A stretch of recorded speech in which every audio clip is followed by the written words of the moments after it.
Hop, sanoq sistemalariga o'tkazish. Misollar yozib oldim. Ikkilik sanoq sistemasidan o'nlik sanoq sistemasiga o'tkazish uchun ixtiyoriy biron bir misol oldim. Ikkilikdan o'nlikka o'tkazish. Har qanday sistemadan o'nlikka o'tkazish uchun uni darajalarini yozib olamiz va asosidagi sonlarga ko'paytirib, ikkining darajalariga yozib olamiz, quyidagi darajalarga.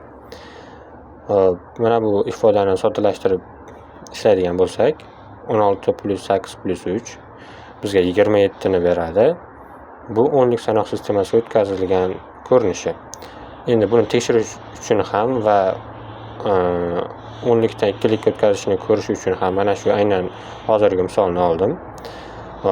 Buni ikkilikka o'tkazish uchun berilgan sonni asosini 2 ga bo'lib boramiz, qachonki 2 dan kichik bo'lmaguncha yoki 0 chiqmaguncha. Hop, bo'lib borsak 1 qoldiq. Mana shu holatga keldi. Endi buni o'ngdan chap tarafga qarab yozib boramiz. 110 va 11 quyidagi misolga teng bo'ldi. Ya'ni to'g'ri ishlangan.